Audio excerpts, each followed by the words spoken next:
Assalamualaikum warahmatullahi wabarakatuh. Perkenalkan, nama saya Indah Masturo, saya dari Prodi Manajemen kelas A3 semester 3. Di sini saya akan menjelaskan tentang COVID-19. Konsep pembahasan yang pertama yaitu awal mula wabah COVID-19, yang kedua kehidupan pasca pandemi COVID-19, yang ketiga kondisi perekonomian masyarakat di masa pandemi COVID-19, yang keempat kondisi pembelajaran di masa pandemi COVID-19, yang kelima tingginya angka kematian di masa pandemi COVID-19, dan yang terakhir cara pencegahan virus COVID-19. Awal mula wabah COVID-19. Kasus pertama, COVID-19 selama ini dikaitkan dengan pasar basah Wuhan dan virus corona diduga berpindah dari hewan liar ke manusia. April lalu, Perdana Menteri Scott Morrison menyerukan penyelidikan independen tentang asal-usul corona yang memicu reaksi marah dari Cina. Cina lantas mendorong teori bahwa virus corona itu bermula dari luar negeri dan tiba di negaranya melalui kemasan makanan beku. Pejabat Cina sebelumnya mengklaim telah mendeteksi virus corona pada makanan beku impor termasuk sayap ayam dari Brasil, cumi-cumi dari Rusia, udang dari Ekuador, daging babi dari Jerman, dan salmon dari Norwegia. Meski begitu, WHO menegaskan belum ada bukti penularan corona bisa terjadi dengan cara tersebut. Kehidupan saat pandemi COVID-19. Gaya hidup masyarakat dipastikan sangat berubah setelah adanya wabah COVID-19 ini. Berbagai upaya telah dilakukan guna untuk memutus mata rantai penyebaran COVID-19 di tengah-tengah masyarakat. Ada yang menerapkan penutupan wilayah atau lockdown, kebijakan tinggal di rumah, menjaga jarak atau physical distancing, karantina wilayah, dan lain-lainnya. Di Indonesia, pemerintah memperlakukan kebijakan PSBB atau pembatasan sosial berskala besar. Kondisi perekonomian masyarakat di masa pandemi COVID-19. Kondisi perekonomian masyarakat menurun dikarenakan adanya virus COVID-19 ini.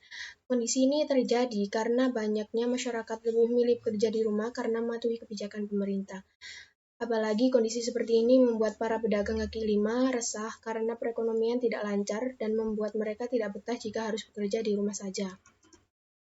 Yang kedua, susahnya mencari kerja. Sulitnya mencari kerja di era pandemi seperti ini membuat banyaknya pengangguran meningkat.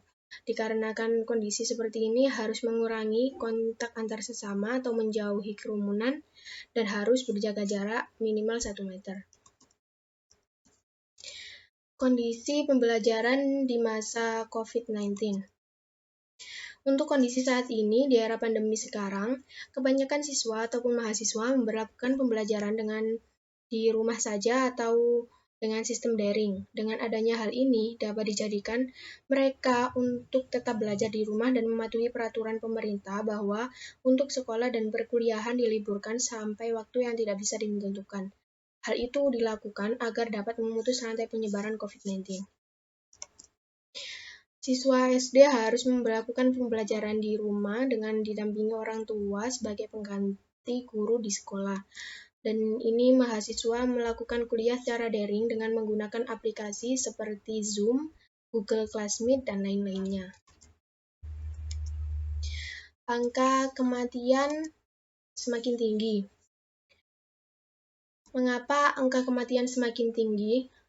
Karena tingginya angka kematian adalah salah satu indikator akhir wabah yang memberikan gambaran bahwa situasi pengendalian suatu wilayah atau negara cenderung belum atau tidak terkendali.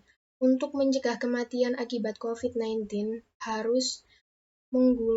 tidak harus menunggu vaksin COVID-19 ada, tetapi negara harus mengendalikan pandemi sejak awal dengan menerapkan 3T yang konsisten. Pencegahan COVID-19.